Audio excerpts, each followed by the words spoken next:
Olá, eu sou Vanessa Iores e começa agora o Ideias em Tese, um programa pensado para discutir a importância da pesquisa acadêmica com doutores formados pela Unicinos.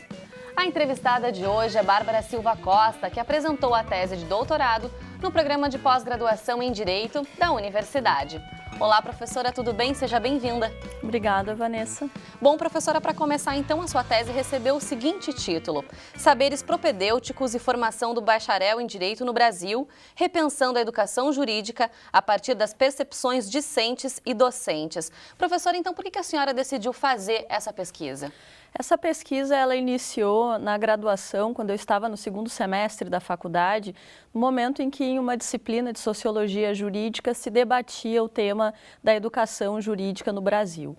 A temática ela me foi muito importante naquele momento e motivou a realização de uma pesquisa de iniciação científica que posteriormente eu pude dar continuidade a ela no meu trabalho de conclusão de curso e no programa de mestrado em Direito aqui da Unicinos. Imagino que é uma temática importante porque nós tratamos de um tema extremamente relevante no cenário nacional. Um cenário em que hoje contempla basicamente mais de 1.400 cursos de Direito, mais de 29 mil professores e inúmeros alunos formados a cada ano. Claro, é uma pesquisa então que perpassa aí a tua vida acadêmica, quer dizer, desde a época da graduação, mas que tema exatamente você tratou na graduação? Que tipo de problema você tratou nesse trabalho de conclusão? Na graduação, o meu foco no trabalho de conclusão foi trabalhar com as estruturas curriculares dos cursos jurídicos e compreender, em especial a partir de uma linha posterior à década de 70, de que maneira os conteúdos de caráter humanista eram trabalhados nos cursos jurídicos, justamente tentando evitar um apelo somente à técnica, uma compreensão reducionista ou dogmática dos fenômenos jurídicos e dos fenômenos sociais. Certo, e essa motivação para trabalhar no mestrado também, quer dizer, você é bolsista de iniciação científica, já tinha essa tendência aí para fazer a pesquisa realmente, mas como é que foi esse estímulo para ir para o mestrado? Foi em função também do tema? Sem dúvida.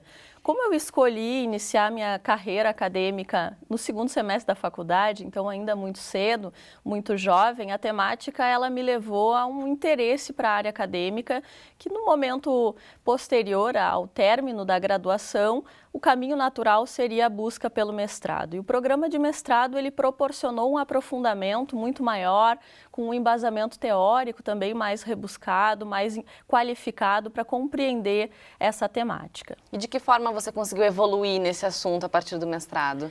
No mestrado, o foco principal foi trabalhar com algumas alternativas à compreensão dos currículos jurídicos, identificando a necessidade de adequação dessa formação jurídica tradicional para um profissional que pensa as necessidades e as demandas do século XXI.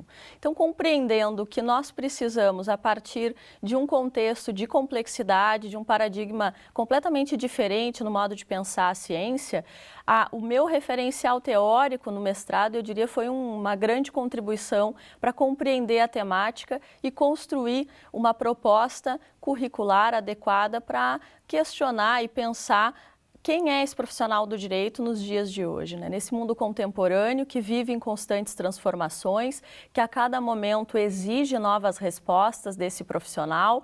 Então, a partir de um novo viés teórico, conseguir compreender, não é, de que maneira as escolas jurídicas poderiam qualificar a formação desse futuro profissional. E como é que foi, então, a saída ao doutorado?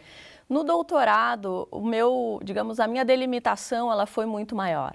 Porque no doutorado eu senti a necessidade de compreender ou de aprofundar mesmo a temática envolvendo os conteúdos de natureza propedêutica.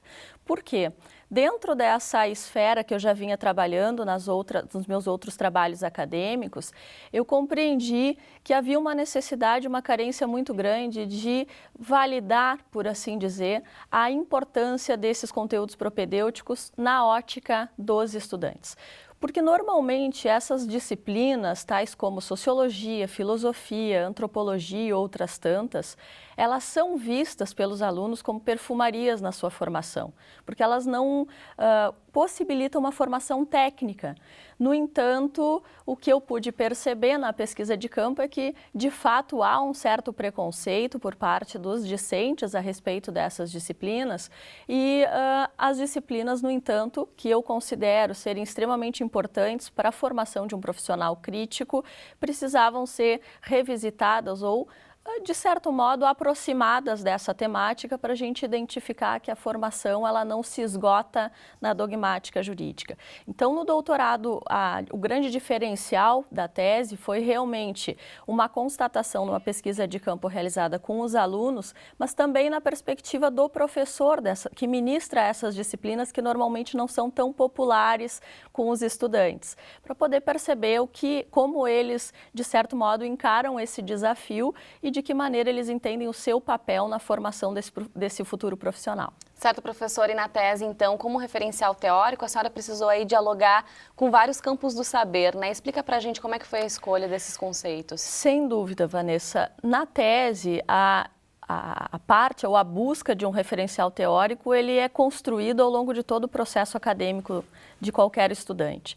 Então, eu já utilizei desde o mestrado um referencial teórico vinculado à teoria dos sistemas, em especial adotando um autor que é Niklas Luhmann, que aborda uma importante contribuição para a área do direito, em especial na área da educação jurídica, embora ele não seja tão conhecido pela sua contribuição na área da educação.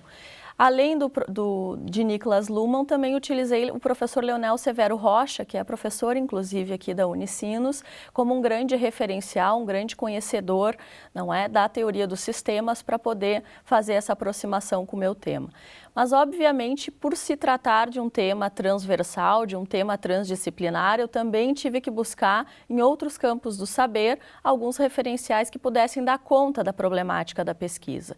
Então, foi isso que eu fiz a partir da busca de autores da educação, como Edgar Morin, como Nicolesco, que são Maturana e Varela também, que vão trabalhar na linha da complexidade, que vão contribuir para poder formar essa tese e me dar respaldo, não é, teórico, também para construir a proposta metodológica do trabalho. E a senhora encara essa questão de ter que buscar em outros campos do saber esses referenciais teóricos, nesse sentido de ter que subordinar alguns conceitos ao seu trabalho, como uma dificuldade ou não? Isso é natural mesmo da pesquisa, ela tem que dialogar com todos os campos? Eu acredito que cada vez mais a necessidade de qualquer profissional independente da área é buscar nessas outras áreas do conhecimento respaldo ou mesmo um embasamento teórico para poder dar conta das nossas problemáticas.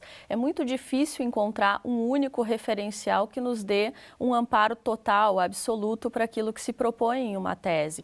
Obviamente, a gente pode ter alguns autores que são mais utilizados do que outros, mas também é verdade que a busca desse referencial diversificado também muito enriquece a construção de um saber que transpassa as barreiras, as fronteiras da própria ciência do direito, que não poderia dar conta disso, né? Tá certo, professora. Bom, Ideias em Tese faz agora um rápido intervalo, nós já voltamos.